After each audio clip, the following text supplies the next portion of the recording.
অনেক ভালো প্লেয়ার আছে আমরা যারা 19 খেলছি 2015 সালে, 2016 সালে অনেক ভালো প্লেয়ার ছিল 16-এ। তখন আমরা বেস্ট 11-এ খেলার জন্য স্ট্রাগল করছি, আর তারা কন্টিনিউয়াসলি বেস্ট 11-এ খেলছে। অনেক ভালো প্লেয়ার। অনূর্ধ্ব দল এবং জাতীয় দলের মধ্যে পার্থক্য কতটা এবং চ্যালেঞ্জ কতটা বেশি? আপনার যদি 5 জন ভালো খেলে আর 5 জন ভালো না খেলে, বা 5 জন যদি কম্বিনেশন ঠিক না হয়, তাহলে আসলে মূলত আপনি আলটিমেটলি রেজাল্ট পাবেন না। আমাকে ছোট প্লেয়ার হিসাবে ক্লাবে আর কি সুযোগ দিছিল।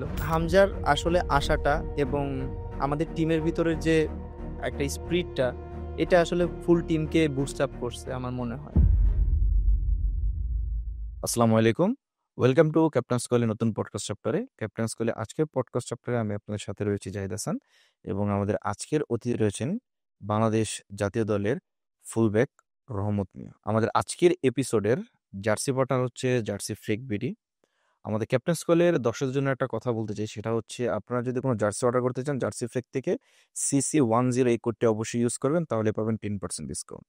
এবং আমাদের ক্লোথিং পার্টনার হচ্ছে আরবান ফ্রেকি, এবং আমাদের মিডিয়া পার্টনার হচ্ছে স্টুডিও 18। ওয়েলকাম রহমত ভাই আমাদের ক্যাপ্টেন্স কোহলি পডকাস্ট চ্যাপ্টারে। Thank you. ভাই, আমরা আমাদের আজকের পডকাস্ট চ্যাপ্টারটা 3টা রাউন্ডে শেষ করব: ফার্স্ট হাফ, সেকেন্ড হাফ এবং ফাইনালি পেনাল্টি। তো ফার্স্ট হাফে আমাদের প্রথম প্রশ্ন হচ্ছে, আমরা জানতে চাইবো আপনার শৈশব সম্পর্কে, আপনার জন্মস্থান, আপনার পরিবার সম্পর্কে। আমি মাগুরা জেলায় জন্মগ্রহণ করেছি এবং মাগুরা জেলার মোহাম্মদপুর থানার জাঙ্গালিয়া গ্রামে, মধুমতি নদীর পাড়ে হচ্ছে আমার বাসা। আচ্ছা। মূলত আমার ছোটবেলা থেকেই আহ, একটা সার্টেন টাইম পর্যন্ত আমি ওখানেই ছিলাম। পরবর্তীতে যখন ফুটবল খেলা স্টার্ট করি তখন মুভ করছি ঢাকাতে। বাট 2010 সাল পর্যন্ত আমি আমার গ্রামেই বড় হয়েছি এবং ওখানে প্রাইমারি স্কুল, হাই স্কুল সব ওখানেই শেষ করেছি। দেন তারপর তো ঢাকা বিকেএসপিতে চলে আসছি এবং দেন নেক্সট চ্যাপ্টার শুরু। আপনার পরিবার সম্পর্কে একটু শর্টলি জানতে চাচ্ছি ভাই। আমার বাবা আছে, মা আছে এবং আমার ছোট ভাই আছে। আর তাছাড়াও আমার চাচারা আছে। আমরা মূলত আমাদের family joint family. Joint family, but অনেক বড় ফ্যামিলি আমাদের। অলমোস্ট গ্রামের 200-300 লোক আছে আমাদের ফ্যামিলির। আচ্ছা, তাহলে কি আমরা বলতে পারি যে আপনাদের বংশের কোনো টাইটেল আছে কি, এরকম কোনো কিছু? হ্যাঁ, আমাদের বংশের নাম হচ্ছে মোল্লা। আমাদের গোষ্ঠী, এটা লোকাল এরিয়াতে গোষ্ঠী, হ্যাঁ গোষ্ঠী বলেন, বলে। হ্যাঁ হ্যাঁ। সো গোষ্ঠী অলমোস্ট 200-300 মানুষ আছে আমাদের। আর সবাই আমরা একই গ্রামে থাকি এবং পাশাপাশি বাসা। আমার বাবা সহ আমার 5 কাকা আছে এবং তাদের ফ্যামিলি। রোহন ভাই, এখন জানতে চাইবো আপনার ফুটবল ক্যারিয়ারের শুরুর গল্পটা এবং এখন পর্যন্ত জার্নিটা কিভাবে হলো, বা রহমত মিয়া কেন ফুটবলারই হতে চাইলেন? ফার্স্ট অফ অল, আমি আসলে কখনো প্রফেশনালি ফুটবলার হিসাবে হব এটা ধারণাও করিনি। কারণ হচ্ছে আমার ফ্যামিলিতে আমার বাবা সহ যারা আছেন তারা কখনোই চাইতো না যে আমি আসলে প্লেয়ার হই। কারণ গ্রামের দিকে একটা খারাপ ধারণা আছে প্লেয়ারদের নিয়ে। বিশেষ করে ফ্যামিলিতে একটা সমস্যা ছিল যে ইনজুরির বিষয়টা। অনেক প্লেয়ার যারা ইনজুরি হয়ে পঙ্গু টাইপের হয়ে গেছে লোকাল এরিয়াতে, পরবর্তীতে রিকভারিটা হয়। রিকভারি হয়নি। কারণ আমাদের তখন ট্রিটমেন্টের এখন যেরকম ACL MCL যে কোনো বিষয়, ফ্যাসিলিটিস গুলো ছিল না। তখন আসলে তারা চিন্তা করতো যে যদি কোনো একটা ইনজুরি হয়ে যায় তাহলে আজীবন আমার জাস্ট শেষ। শেষ, আমি কিছুই করে খেতে পারবো না। সো সেজন্য বাসা সহ আমার ফ্যামিলি মেম্বার যারা ছিল তারা কখনোই চাইতো না যে আমি আসলে প্লেয়ার হই। পার্সোনালি আমিও আসলে কখনোই চিন্তা করিনি প্রফেশনালি খেলবো। আমার বাসা থেকে মাগুরা জেলা হচ্ছে 25 কিলোমিটারের দূরত্ব। আমার মনে পড়ে না 2010 সালের আগ পর্যন্ত আমি কয়বার মাগুরাতে গেছি। হার্ডলি 2 বার কি 3 বার। তো তখন আমার এলাকাতে যারা আমার বন্ধু ছিল তারা মাগুরা জেলার বাইরে টুর্নামেন্ট খেলতে যেত। এই টুর্নামেন্ট খেলতে যাওয়ার মাধ্যমে হতো কি, সেটা কি ফুটবল টুর্নামেন্ট ছিল? ফুটবল টুর্নামেন্ট ছিল আর তারা বাইরে যেত। সেই পার্সপেক্টিভ থেকে আমি চিন্তা করছি যে তাহলে আমি যদি ফুটবল খেলা স্টার্ট করি ওদের সাথে থাকি, আমিও মাগুরা জেলার বাইরে অ্যাটলিস্ট যেতে মানে পারবো, ঘুরতে পারবো। ঘুরতে পারবো। এক্স্যাক্টলি, আমি প্রফেশনালি খেলবো এটা কখনোই চিন্তা করিনি আর এভাবে আহ কখনো ভেবেও দেখিনি। তো মূলত সেই চিন্তাধারা থেকেই 2010 সালের দিকে, 9 সালের শেষের দিকে অথবা 10 সালের শুরুর দিকে আমি প্রথম আসলে খেলতে যাই এবং আমার বুট জার্সি যেগুলা কিনতাম বাবার টাকা চুরি করে, আচ্ছা। সেগুলা কারণ টাকা চাইলে দিবে না। পড়ালেখার জন্য, খাওয়ার জন্য টাকা যেটা দরকার হ্যাঁ, বাবা দিতে রাজি। বাট কিন্তু খেলার আমি জন্য যদি না। বলি যে একটা জার্সি কিনবো, একটা বুট কিনবো, পিঠের উপর পড়বে ফর শিওর। জার্সি প্যান্ট যেগুলো টাকা চুরি করে কিনতাম মাঠের দিকে যেতেই আমার বন্ধুর বাড়ি ছিল। প্র্যাকটিসে যাওয়ার সময় বুট ওখান থেকে নিয়ে যেতাম, আসার সময় আবার ক্লিন করে ওদের বাসাতেই সব ছড়াই দিয়ে মানে ওয়ান কাইন্ড অফ আপনার ফ্রেন্ডের বাসাটা চেঞ্জিং রুম হিসেবে ইউজ করতে। Kind of. তো এভাবেই আসলে মূলত ফুটবল প্র্যাকটিস শুরু। এবং আস্তে আস্তে যখন দেখলাম যে আমার ফ্রেন্ডরা 2010 সালের দিকে ওরা ঢাকাতে আসতেছে, তো বাসায় জানালে জীবনেও আমাকে আসতে দিবে না, এটা আমি জানি। তো বাবার টাকা চুরি করছে, আবার চুরি করে ওরা ঢাকাতে যাচ্ছে, আমি ওদের সাথে চলো আমাকে একটু ঢাকাতে নিয়ে চলো, আমি ঢাকা দেখবো, আমি ঢাকাতে যাব। 10 সালের দিকে আসলে মূলত আমার বাবা ব্যবসা করে, এখনো ব্যবসা করে। তখন ছোট পরিসরে স্টার্ট করছে আসলে। তো আমি ক্যাশ থেকে কিছু টাকা নিয়ে মাকে বলছি যে আমি ঘুরতে যাচ্ছি এক জায়গায়, সেটা বলে আমি ঢাকাতে চলে আসছি। প্রতিমধ্যে আমাদের আরিচা পার হয়ে আসতে হতো পদ্মা, এখন যেখানে পদ্মা মাওয়া হয়েছে, আর আরেকটা হচ্ছে মানিকগঞ্জের এই সাইডটা দিয়ে আরিচা ঘাট, আরিচা আচ্ছা, ফেরিঘাট, হ্যাঁ, এখনো আরিচা ফেরিঘাটই আছে। তো ওখান দিয়ে আসার সময় মাঝপথ থেকে আমার যারা বড় ভাইরা ছিল, সিনিয়ররা, তারা বলতেছে যে তুই ছোট, নেওয়া যাবে না। তুই এখন যাস না, এমনিতেই তুই চান্স পাবি না, তুই বাড়ি চলে যা। আমি কান্না শুরু করেছি যে, ভাই মায়ের তো বাড়িতে গেলে খাবোই, একবারে ঢাকা ঘুরে দেখেই তারপরে যে মায়ের খাই। মানে মার তো কনফার্ম। কনফার্ম বাসা থেকে আসছি, না বলে আসছি, তার উপর টাকা চুরি করছি, এটা বুঝতে পারছে। তো বাসায় এখন গেলেও মায়ের খাবো, যদি আমি ঢাকা ঘুরে যাই তারপরেও মায়ের খাবো। সেটি থেকে ভালো ঢাকা ঘুরে আসা। সেটা থেকে ভালো ধরেন আমি তাদেরকে রিকোয়েস্ট করে, ভাই আমাকে একটু নিয়ে চলেন ঢাকাতে। তো আসলে 2010 সালের দিকে হাসনাবাদ স্পোর্টিং ক্লাবের আমার পাইনের ট্রায়াল দিতে গেছিলাম, এবং বড় ভাইরা স্বাভাবিকভাবেই তারা চান্স পাইছে। এবং আমি তখন যদিও ভালো প্লেয়ার না, খেলতে পারি না, শুধু বল পাস যে দিতে হয়, রিসিভ করতে হয়, এগুলোও বুঝি না। আমাকে ছোট প্লেয়ার হিসাবে ক্লাবে আর কি সুযোগ দিছিল, আমাদের যে কোচ ছিল এখনো তার সাথে আমার পরিচয় আছে। সেই ক্লাবের থেকেই আসলে পাইনিয়ার স্টার্ট করা। এবং আমি ওই ক্লাবের হয়ে খেলতেও পারিনি, আর এক ক্লাবে আমাদেরকে যারা প্লেয়ার ছিল, লাইক খেলে নাই, ওদেরকে আর এক টিমে 2টা ম্যাচ খেলার সুযোগ দিয়েছিল, সেখানে আমরা 2-1টা ম্যাচ খেলছি। তো মূলত আসলে এভাবেই ঢাকাতে আসা। ঢাকাতে আসার পরে দেন জেএফএ কাপ খেললাম ঢাকা জেলার হয়ে, আমার জেলা থেকে আমাকে বাদ দিয়ে দিছে 11 সালের দিকে। এই 10 সালে পাইনিয়ার খেলে যখন বাসায় গেছি, 11 সালের দিকে আসলে আমাকে মাগুরা জেলা থেকেই বাদ দিয়ে দিছে, আমাকে নেয়নি। পরে ঢাকা জেলাতে এসে আবার ট্রায়াল দিছি, এখানে খেলার পরেই আসলে কয়েকটা টুর্নামেন্ট মানে একটার পর একটা খেলে সব কোচদের সাথে পরিচয় হয়ে গেছে, এবং তারা আমাকে অপরচুনিটি দিছে খেলার জন্য। তো সেভাবেই আসলে গ্রাজুয়ালি আসা। আর 2012 সালে আমি ফাইনালি বিকেএসপিতে ভর্তি হই, এখানেও অনেক কাহিনী আছে আসলে। আচ্ছা, তো পরবর্তীতে ঢাকা ঘুরে যাওয়ার পর কি বাসায় বলছিলেন হুম ঘটনাটা? হুম, বাসায় বলছি মানে লাঠি নিয়ে রেডি ছিল, এবং খুব মার দিছে কেন আমি আসছি ঢাকাতে। আচ্ছা, আপনার ফ্যামিলি ইচ্ছাটা কি ছিল? আপনাকে কি মানে হতে দেখতে চেয়েছিল? না, আমার বাবার সব সময় ইচ্ছা ছিল, তুমি পড়ালেখা করো, যত টাকা লাগুক আমি দিব, তুমি জব করবা, একটা সুন্দর লাইফ লিড করবা। বাট যখন হচ্ছে আসলে আমি ঢাকাতে এসে কয়েকটা টুর্নামেন্ট খেললাম এবং বিকেএসপিতে ভর্তি হলাম, তখন আসলে আলটিমেটলি আমার মেন্টালিটি চেঞ্জ হয়ে গেল, এবং আমি প্রফেশনালি আসলে এটা। 27শে মার্চ 2018 হুম। আপনার জাতীয় দলের প্রথম অভিষেক হওয়া। কেমন ছিল সেই দিনটা এবং সময়টা? না, আসলে দেশের হয়ে প্রতিনিধিত্ব করা এটা গর্বের বিষয়। আর প্রিভিয়াসলি এত স্ট্রাগল করা ফ্যামিলির এগেনস্টে, যে আসলে মূলত আমি বিকেএসপিতেও আসছি ফ্যামিলির এগেনস্টে এসে, আমাকে বাসা থেকে বের করে দেওয়া হয়েছিল যখন আমি 2012 সালে বিকেএসপিতে ভর্তি হই।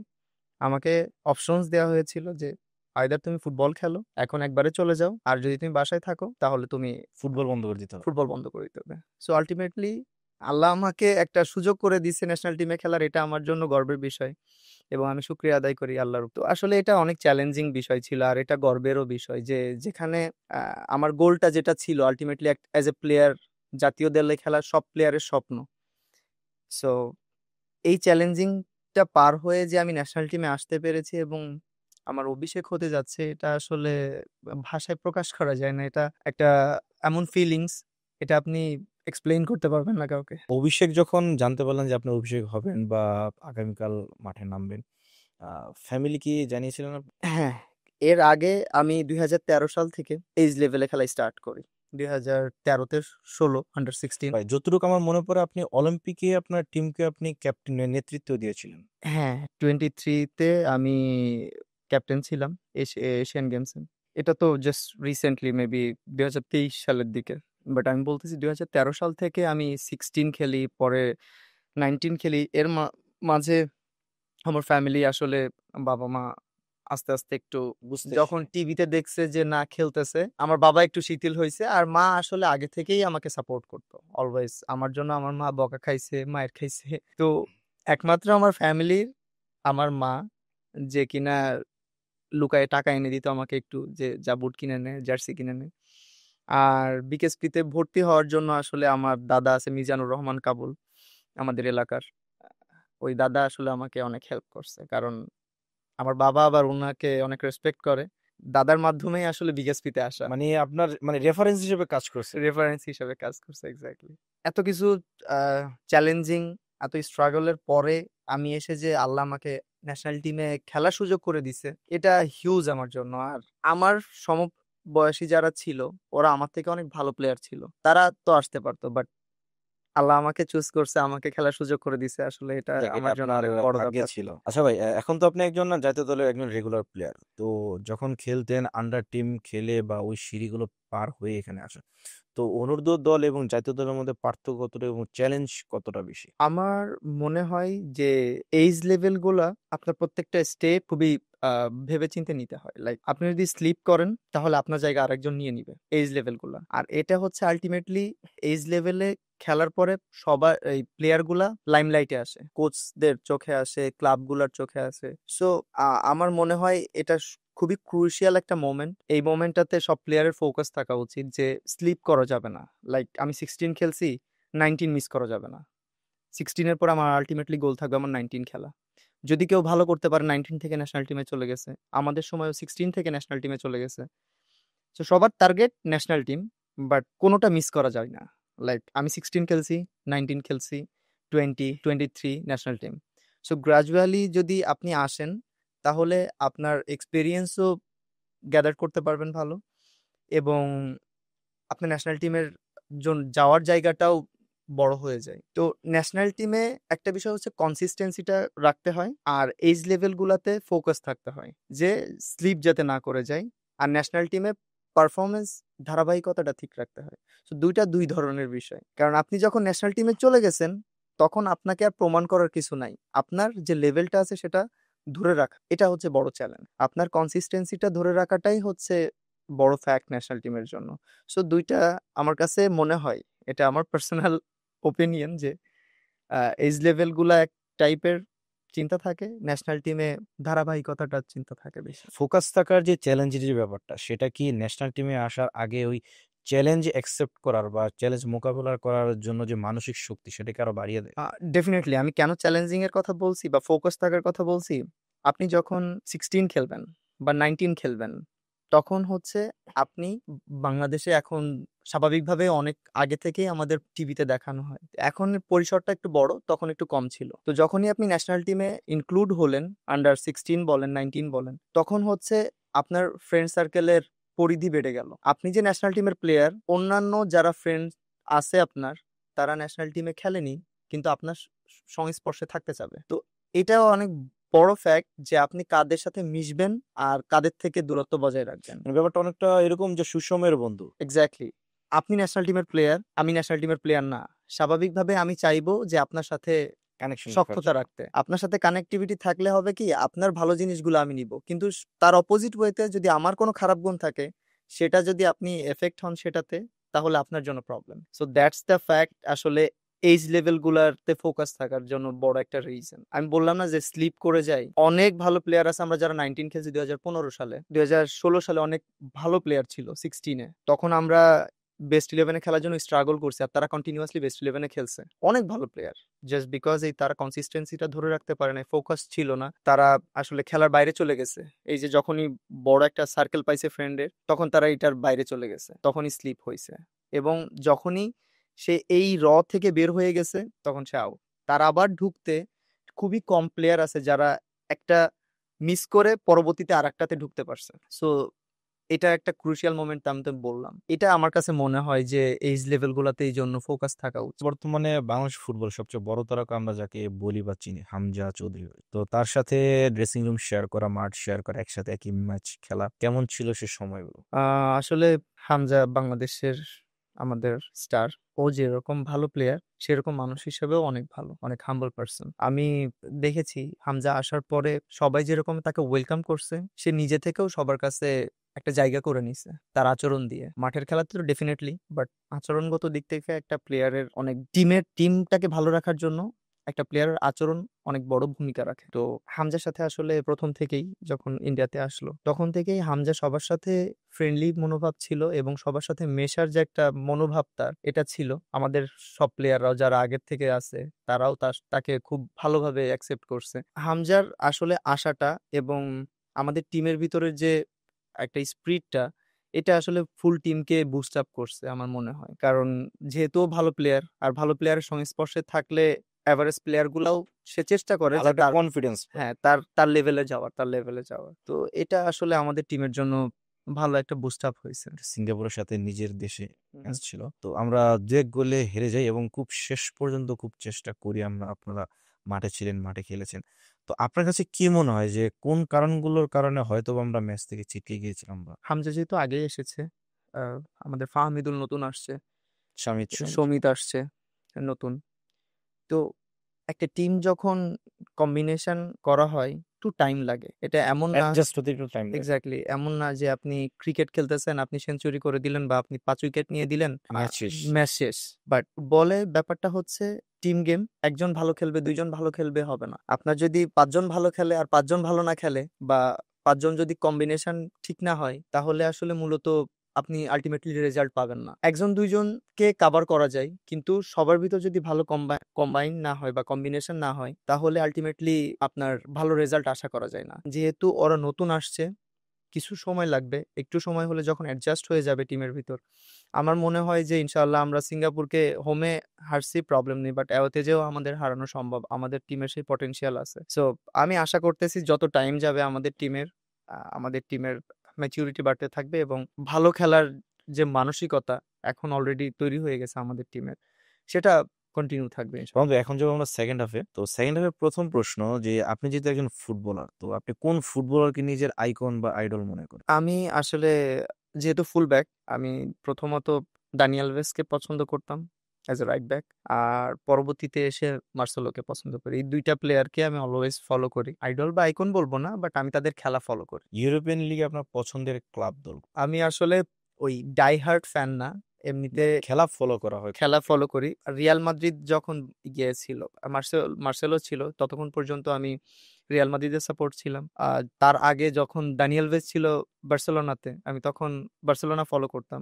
আবার রিসেন্টলি বার্সেলোনার খেলা আমার ভালো লাগে। ইয়াং কিছু পটেনশিয়াল প্লেয়ার আসছে, আমার ওদের খেলা ভালো লাগে। আমি এখন বার্সেলোনা সাপোর্ট করি। সো স্পেসিফিক না যে রিয়াল অথবা বার্সা, আচ্ছা, বাট এখন আমি বার্সেলোনা সাপোর্ট করি। যদি কখনো সুযোগ আসে কোন ফুটবলার সাথে নিজের জার্সি পরিবর্তন করতে চাইবেন? রোনালদো। ভাই তো বর্তমানে মোহামেডানের হয়ে খেলতেছেন, জি। নিজের ক্লাব সম্পর্কে একটু শুনতে চাই। আমি নতুন সাইন করছি আসলে মোহামেডানে এবার। লাস্ট সিজনে আমি ব্রাদার্স ইউনাইনে খেলেছি। আসলে বাংলাদেশের প্রেক্ষাপটে আবাহনী, মোহামেডান এরা ঐতিহ্য বহন করে আসলে। অনেক আগের ক্লাব, প্রত্যেকটা প্লেয়ারেরই আসলে স্বপ্ন থাকে আবাহনী মোহামেডানে খেলা। যেহেতু আমি আবাহনীতে খেলেছি, মোহামেডানে খেলিনি এখন পর্যন্ত, তো যেহেতু সুযোগ আসছে আমি চেষ্টা করব মোহামেডানে খেলার, মোহামেডানের জার্সি গায়ে জড়ানোর। এটা আসলে আলাদা একটা ফিলিংস, যে একটা ট্রেডিশনাল ক্লাবের হয়ে খেলা যেমন একটা চাপের, সেরকম একটা গৌরবের বিষয়। ভাই, একজন ফুটবলার বা একজন অ্যাথলেটের জন্য লাইফে ডিসিপ্লিন থাকা কতটা ইম্পর্টেন্ট? আপনি যদি একজন প্রফেশনাল অ্যাথলেট হন, সেখানে আপনার ডিসিপ্লিন থাকতেই হবে। আপনি ডিসিপ্লিন ছাড়া প্রফেশনালি আপনার লংজিভিটি থাকবে না। একটা সার্টেন টাইম পরে আপনি শেষ হয়ে যাবেন। ওয়ার্ল্ডের, যেমন আমি বললাম যে আমি জার্সি চেঞ্জ করতে চাই রোনালদোর সাথে, কেন বলছি? কারণ ওর যে ডেডিকেশন, ওর লেভেলের যত প্লেয়ার আছে সবাই রিটায়ারমেন্টে চলে গেছে, অনেকে কোচ হয়ে গেছে, বাট নিজের ডিসিপ্লিন থেকে ফিটনেস লেভেলটা আপ টু দ্য মার্ক রেখে এখনো পর্যন্ত টপ লিগে খেলে যাচ্ছে। সো এটা আসলে তার এজ থেকে এটা হিউজ। সো সে যদি ডিসিপ্লিন না হতো বা ডিসিপ্লিনারি লাইফ লিড না করতো, তাহলে এটা সম্ভব না। আর স্বাভাবিকভাবে হয় কি, স্পোর্টস পার্সনরা একটু চিল মাইন্ডেড হয় আমার মতে, এনজয় করে, পার্টি করে। সব প্লেয়ার না, বাংলাদেশের প্রেক্ষাপটে একটু কম, বাট মোস্টলি। তো সেখানে যদি আপনি নিজেকে গা ভাসায় দেন সেই সবের সাথে, তাহলে আসলে আলটিমেটলি আমার মনে হয় না যে আপনি প্রফেশনালি আপনার লংজিভিটিটা রাখতে পারবেন, আপনার আলটিমেটলি গোল অ্যাচিভ করতে পারবেন না। সো ডিসিপ্লিন ইম্পর্টেন্ট, আর ডিসিপ্লিনটা রাখাটা এটা আরো বেশি ইম্পর্টেন্ট। লাইফে ডিসিপ্লিন থাকাটা অত্যন্ত জরুরি।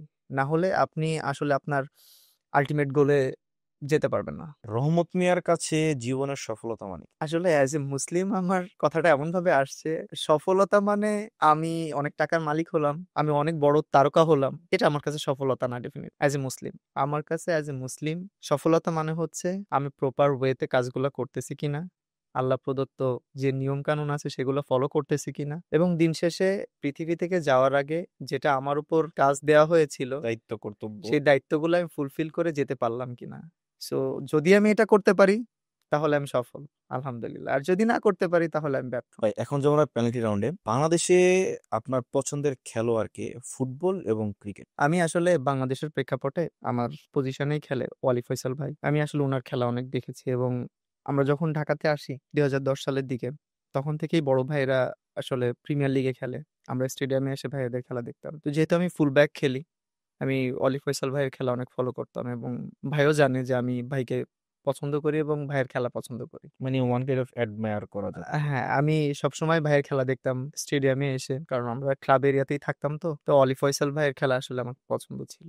টপ 3 জন স্পোর্টস তারকা ওয়ার্ল্ড ওয়াইড আপনার মতে? Ronaldo, Messi, Ronaldinho. ফুটবল আপনার প্রিয় অধিনায়ক? রোনালদো। ফুটবল আপনার favourite shot? Side volley. Bangladesh সারা পছন্দের ফুটবল দল? এখানেও দুইটা টিম আছে, একটা ব্রাজিল আমি অনেক আগে থেকে ফলো করি, আর স্পেন। ভাইয়ের পছন্দের খাবার? খাবার তো যেটা খাই সেটা এখন খেতে পারি না, খিচুড়ি বিরিয়ানি এগুলা খাই। মানে যদি আমি বলি যে ভাই আপনার সামনে 3টা খাবার রাখবো, আপনি আপনার ডায়েট বা আপনার এক্সারসাইজ জিম সব ভুলে যাবেন একদিনের জন্য, সেই 3টা খাবার কি হবে? খিচুড়ি, ইলিশ মাছ, এক টাইপের ভর্তা করে আমাদের ওই দিকে। লেজ ভর্তা? না না না, ইলিশ মাছের ভাত, সাদা ভাত, এবং ইলিশ মাছ মানে পুরা ইলিশ মাছকে শাক দিয়ে ভর্তা করে আচ্ছা। ওটা, আর হচ্ছে পিৎজা। আর রহমত ভাইয়ের প্রিয় ঘোরার জায়গা? আমি সমুদ্র এবং পাহাড় দুইটাই পছন্দ করি, দুইটা জায়গায় আমার কাছে পছন্দের। দুইটাতে যেমন একটা যদি চুজ করতে বলি। আহ, লাস্ট প্রশ্ন, সেটা হচ্ছে আপনি আন্টির নামটা অনেকবার নিয়েছেন আপনার ফুটবল ক্যারিয়ারের শুরু থেকে এখন পর্যন্ত, তো আমাদের এই পডকাস্টের মাধ্যমে আন্টিকে একটা ধন্যবাদ দিতে চাইবেন? না, ডেফিনেটলি আমি মাকে শুধু এটার মাধ্যমে না, আমি সেভারাল টাইম যতবার আমি কোনো পডকাস্ট করেছি বা ইন্টারভিউ দিয়েছি, আমি সবসময় বলেছি আসলে আমার মা যদি আমাকে সাপোর্ট না করতো, বা মা আমার হয়ে যে পরিমাণে কষ্ট সহ্য করছে, এটা যদি না করতো, আল্লাহ আমাকে এই পর্যন্ত নিয়ে আসছে, হয়তো বা এটা নাও হতে পারতো। কারণ মা অনেক স্যাক্রিফাইস করছে আমার জন্য, স্টিল করে যাচ্ছে। কারণ আসলে মা আমার জন্য অনেক করছে, যেটা আমি আসলে এক্সপ্লেইন করতে পারবো না। সো ডেফিনেটলি আমার মা আসলে আমার এখানে আসার পেছনের ওয়ান অফ দ্য মোস্ট কারিগর, ভ্যালুয়েবল পার্সন, যে কারিগর বলা যায়। বলতে পারেন কারিগর, যে আমাকে হেল্প করছে আমার মা। রহমত ভাই আপনার জন্য ছোট একটা কুইজ থাকবে। কুইজটা পারলে অবশ্যই আপনার জন্য উপহার আছে, না পারলে অবশ্যই একটা উপহার পাবেন। তো কুইজটা হচ্ছে ফুটবলে এখন পর্যন্ত সবচেয়ে বেশি আন্তর্জাতিক গোল কার? অপশন 4টা হচ্ছে Cristiano Ronaldo, Lionel Messi, Neymar এবং লেভানডস্কি। Cristiano Ronaldo. আচ্ছা ভাই, আপনার উত্তরটি সঠিক হয়েছে। এখন আপনার জন্য উপহার, সেটা হচ্ছে জার্সি ফ্লেকের পক্ষ থেকে আপনার জন্য একটা জার্সি। Thank you. অসংখ্য ধন্যবাদ রহমত ভাই আমাদের আমন্ত্রণে আমাদের পডকাস্ট চ্যাপ্টারে আসার জন্য। ধন্যবাদ ক্যাপ্টেন্স কলকেও আমাকে এখানে ইনভাইট করার জন্য এবং কিছু সময় আলোচনা করার জন্য। ধন্যবাদ সবাইকে। দেখা হবে পরবর্তী কোনো পডকাস্ট চ্যাপ্টারে, পরবর্তী কোনো নতুন অতিথির সাথে। আসসালামু আলাইকুম।